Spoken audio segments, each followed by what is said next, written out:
Half a day. Welcome to Coffee with the Candidates. I'm Kate Baltazar Dodge. I'm so pleased to be here today with former Senator Joanne Brown. Half a day, Senator. Hi, Kate. How are you? I'm excited to be here with you today. It's not every day we get to do this. I know. And I always enjoy our conversations, so we'll add this to the list.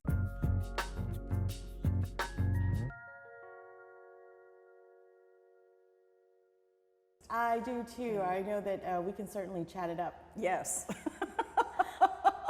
We'll have to be mindful of our time limit. I know. We can go hours. Sure. Senator, we're so pleased. I know there are a lot of folks that are wondering. You served in the legislature before, and Yes. as we were talking earlier, have been a cabinet member across several governors now. Why are you running again? That's a very good question, and it's something I had to really contemplate and think about. But I'm just dissatisfied with the leadership direction that I'm seeing now. I certainly have a wealth of experience that I can bring back to the Guam legislature. I definitely think there's a need for check and balance. And more importantly, I'm a little concerned about the level of corruption that's happening in our government. And, it's something that I'm very vocal about in this election. It's something that I'm speaking out against. I know I'm going to get attacked by people on it who have ulterior agendas and certainly want to distract from what they're doing. But at the same time, I just think our people deserve better. And while we're going through these really challenging times, I mean, we're talking about what a big year, a change in our lives this has been with this whole COVID pandemic and the impact that it's had on just our day-to-day lives and our economy, more importantly. And what do we need to do to get things back on track? I mean, we have over 34,000 of our people that are unemployed, and that's a substantial number. I mean, we've been through typhoons and earthquakes and other things in the past, but nothing that has lasted as long and has had such a sustained impact on our overall lives and our economy. And the question now is, where do we go from here, and how do we rebuild, and how do we get back on track, and how do we get our people working again? So as I look at those issues, I had never thought I'd run again in my life. But at this time, I just feel that I don't just want to complain about it. I think if I'm in a position as I am to be able to do something, certainly the people at Guam give me the opportunity to serve them again. I would look forward to it because I think there's a need for it at this time. Senator, if you're elected, what would be your first legislative initiative be? Well, I think we definitely need to look at the spending of the government of Guam. I mean, when I was in the legislature, we debated, and we were very conservative when we were Republican majority. We'd be arguing, is it $550 or is it $560 million? Maybe $570 million. Now the budget of the government of Guam has almost doubled. I mean, they're almost looking at close to $1 billion, and they've just recently maybe reduced it a little bit. But that's a substantial amount in the budget. And even though we keep saying, oh, there's just shortfalls of maybe 4 to 8 million, I just don't think you can have such a significant impact to our overall economy, especially in the private sector and our tourism industry, and all the support businesses that work with tourism. And think that the impacts are going to be so minimal. Definitely in the months ahead, I think we're going to see more of those challenges with the government and trying to address revenue, even though of course we're getting federal funds coming in. But I think there's a limit to that. I think there's only so much more the federal government's going to be able to provide. And certainly we want to make sure our people are working again. We want to make sure our people are productive. That's what we need to be focused on. So I think we need to look at government spending. We need to look at some reductions in that. And everyone says, oh, you're going to put people out of work. I think what we need to do is look where we can cut expenditures. Where can we, through attrition, for example? We did that during the Calvo-Tenoro administration to try to minimize impact, but yet live within our means and work on deficit reduction. So those are things definitely I will be focused on. And then more importantly, I think we need to have a check and balance. I don't see that as much, and I don't hear that as much. I mean, certainly during the end of our administration, we heard a lot of criticism from the legislature, a lot of accusations, many that were unfounded, but nevertheless they were there being critical about every move we made.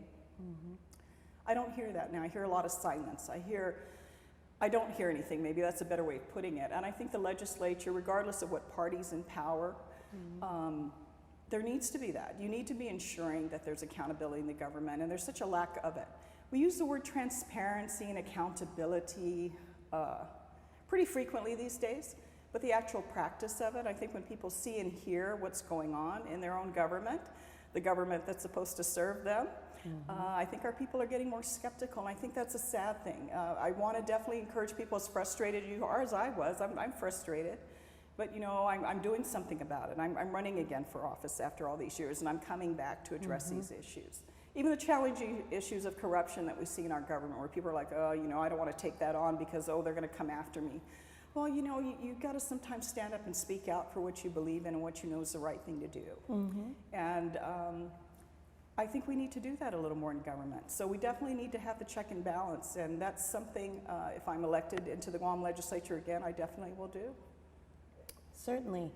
If for example, and I know the thing about running for office is you want to be in the majority, right? Sure, because that's of where you course. can get work done, supposedly, theoretically. But if you're not in the majority by some, you know, the way the votes roll down and Republicans are not in the majority, how would you work around and negotiate movement of your bills, you know, in a bipartisan way?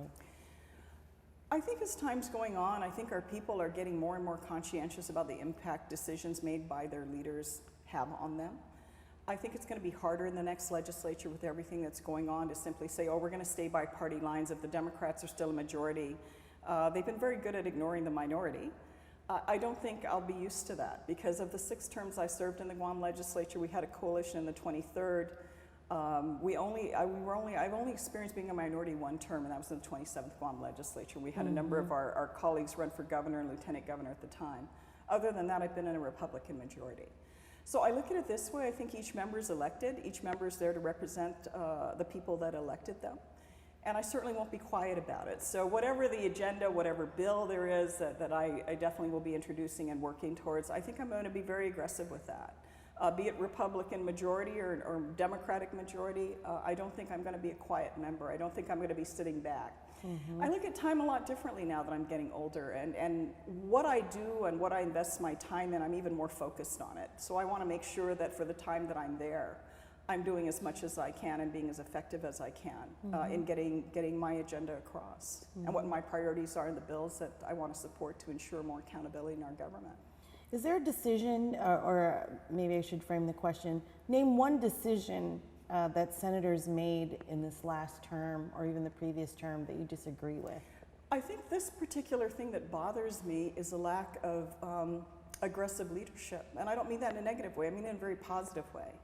When this whole COVID situation came about, I think the legislature could have been more engaged than they were. I think the absence in between session, I mean, the going into session for a day or two and recessing and we disappear for 3-5 weeks or whatever the case may be. I didn't understand that. And certainly having sat in many legislative sessions on Saturdays, on Friday evenings, sometimes we were there from one session day and the sun came up the following morning before our day ended. So I didn't understand why there was not as much involvement from the legislature in setting policy and setting the framework so that we can ease the burden. And right now there's going to be a need to ease the burden because we haven't really been addressing that. I think there's a possibility we're going to have a sharp downfall. And when it happens, it's going to be significant. I think we need to slow the train down and make sure that we're making good decisions. And while it's going to be difficult, we're not saying we already are in challenging times. But what can we do from a policy standpoint to ease the burden?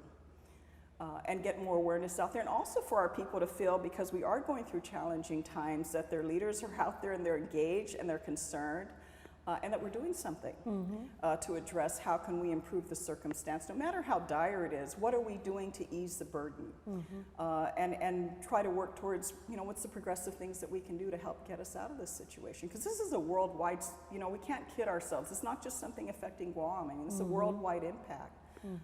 And we've got to be very careful how we move forward, but we have to show our people that we're really doing something and we actually really care. Absolutely. You know, it's not just being in power, but what are you using? What are you using? What are you doing with the power that you have to improve the quality of life of our people? Senator, I know that as you mentioned, this is a global pandemic. Guam is certainly affected. Sure. The cost of living was already quite high before the pandemic, and now with 34,000 people out of work and the economy is shut down, it hasn't alleviated the burdens on the common everyday people. What are your ideas about reducing the cost of living on Guam? Well, I think one of the things that we've not done is we need to address the BPT issue.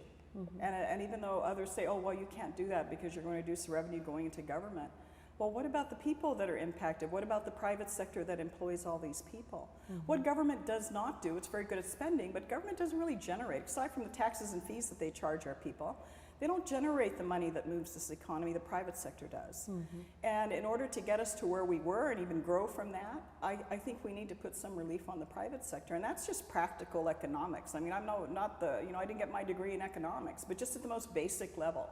I think for such a significant segment of our community to be ignored is problematic, because if we don't do what we can to try to get our businesses back on their feet, get them back to re-employing our people, the hard times are going to last a lot longer. And the government can't employ everybody. I think that's an unreasonable expectation. But at the same time, you have the government that's taking care of itself very well and great, but the government's role is really to be here to support our community, and yet such a large segment of our community is really in very challenging and dire times. And you wouldn't think that. Everything's like, oh, we're still making payroll, we're still hiring people. You see shuffleboard in the administration, just, oh, we'll move you here, we'll move you there, we'll hire more people here. And yet we have so many of our other people here in our community that are members of our family that are unemployed and adversely affected by this. And I don't think the government is doing an awful lot to even acknowledge that. Least of all, do anything in terms of policy at any significant level to assist so that businesses don't continue to close down. And we're seeing that almost on a weekly basis. Some of our most favorite places that we like to go and eat and are closing down, and it's like, I don't think anyone's happy with seeing that. We got to do something to address it. Thank you so much. Whew, we are out of time, and like I said, we could just go on and on. I think this is my favorite interview. Thank you so much. Thank you so much for joining us today, and it was a pleasure having you with us, Senator Joanne Brown. Thank you. Join us for more Coffee with the Candidates.